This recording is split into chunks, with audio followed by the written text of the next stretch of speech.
Today, the moon continues in grounding, practical Taurus, and we also have some ongoing themes, including outer planets retrograde, the Taurus moon posed technically yesterday, some planets in Scorpio, and so we've got Mars and Mercury in Scorpio. How should we think about all of this and what is surfacing for ourselves as well as in the world around us? I am Marina Orms here with your Astro vibe for Thursday, October 9th. So, yesterday I talked about the Taurus moon and gratitude and how we should appreciate the good things that the world has to offer and remember what those good things are. Take those extra moments to receive beauty and just the wonderful things that exist, the gifts of the world around us. So, today, let's break it down a little bit more and think about this bigger process that we are moving through. So, multiple layers going on, as they always are, but right now we can think about this moment as following a solar eclipse in Virgo. So, if you missed some of my videos on that solar eclipse in Virgo and why it was so potent and powerful, and all of the very special alignments that took place during that phenomenal Virgo solar eclipse. So, I did actually a total of, I think it was 6 videos on that eclipse, and each one focusing on a different dimension of what was being activated by that eclipse. And one of the reasons it's still relevant right now and will continue to be relevant for weeks and even months and maybe even beyond into the future is because eclipses tend to be moments of shift, moments when something can be awakened or activated, brought into consciousness, or shift something in our lives. They can be a turning point, a special moment. And so, uh, at any rate, if you're interested in learning more about it, go back and check out those 6 videos that I posted for that eclipse, because that will help you understand a little bit more about these energies we are working with. So, following that eclipse, we then had a full moon in Aries on Monday, October 6th. So that was 2 weeks after the eclipse, half of a moon cycle, bringing something that got put in motion around that solar eclipse into our awareness, and specifically with Aries energy. So activating those warrior themes of action and courage, and where we need to be decisive and move on something, where something is also emerging. Aries is that energy of new life, life force energy. So notice what is showing up for you, that is emerging, that is brand new, that is just the beginning of something, and how that needs your choices and decisions to carry forward, right? To ultimately evolve and develop and come into being as something that you are proud of or enjoy or get to experience as value in your life. Some healing, some creative projects, something that is important and meaningful to you, maybe making a difference in the world around you. So while that is going on, we also have all of the outer planets right now retrograde. And that happens every year. We typically have a period of time where all of the outer planets are retrograde at the same time. At least we do now. That's a bigger story. But when the outer planets specifically go retrograde, what it does is it takes our bigger picture, our soul needs, our spiritual needs, into a deeper inward process, a process of review. So, just like how We have Mercury going retrograde, which is an inner planet, deals more with the here and now.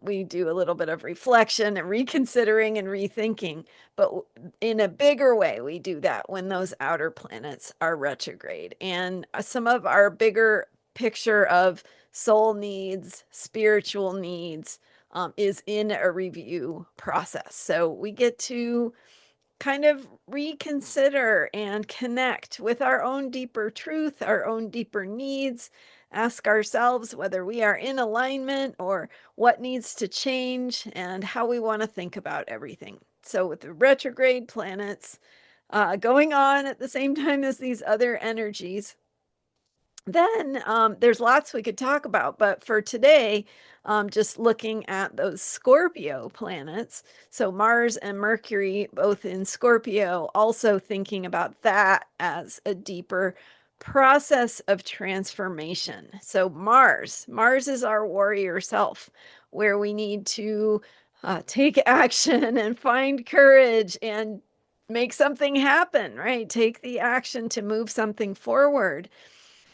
Being in Scorpio means we really need to get clear with ourselves about what we're doing and why, because that Scorpio energy can be the energy of manipulation, of betrayal, of using power in not so appropriate ways. So we want to be aware of that for ourselves and how we think about our own power, our own choices and actions, make sure as much as we can that we are on track with being warriors of the heart in our authentic truth, bringing forth opportunities for healing or participating in a healing path rather than something that could bring destruction or interrupt possibilities of healing. So each of us just has to reflect for ourselves on what that is, what it looks like, what choices we're making, and if we need to make any adjustments in that. Mercury in Scorpio also. So Mercury is the planet, the messenger. It's the planet of communication and information and how we learn and how our minds work. So at that deeper level, again, a lot of layers of complexity to our thinking, our communication, and again, needing to watch for what is the truth, what is the deeper truth, what is being said between the lines, right? So focusing on not getting distracted by the noise or the shiny objects and taking that step back to go, wait a minute, what is it that I can see, taste, touch, believe because it's in front of me, right? So connecting with the tangible, especially as we think about today's moon in Taurus and getting tangible.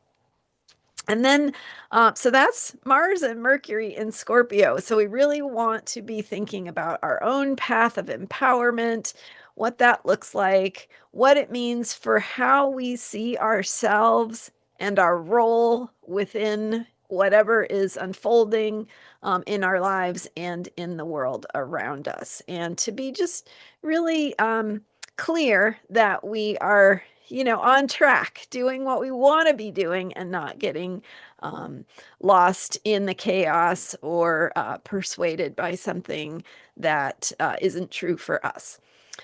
So, and then as the moon continues in Taurus today, it will go into Gemini toward the end of the day or early morning if you're on Eastern time. So, sometime I want to say around 10 p.m. ish, it's in that ballpark. Pacific time that the moon goes into Gemini. And when it does, it will join up with Uranus, planet of shakeup and unpredicted developments, surprises, etc. So in Gemini, right? Gemini being about language and stories and communication and information. So could be some shakeups and information coming to light and that type of thing.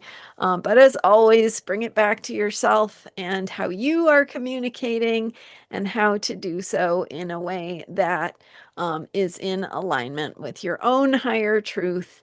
And also, be wary of jumping on any bandwagons. Always checking in with yourself, seeing what feels real to you, and check in with people around you too. Like, it's hard to tell sometimes what you can trust and what you can't. So, double and triple check where you're getting your information, and that's just a good practice these days, no matter what we're doing. So, all right, thank you. Those are my thoughts for today. And then as the moon goes into Gemini, we shift gears into thinking and communication and focusing on how we are using our language. So stay tuned for that. Thank you for being here. I'm Marina Orms. You can book a reading with me at astrologyheals.com. You can also join as a member at my member site, transformationalastrology.com. Lots to look at there, including more about the recent eclipse. So lots of great content and information at transformationalastrology.com, with more coming soon. Stay tuned. Thanks for subscribing and for being here. I am here every day with astrology for unshakable self-care, and I will see you next time. Bye for now.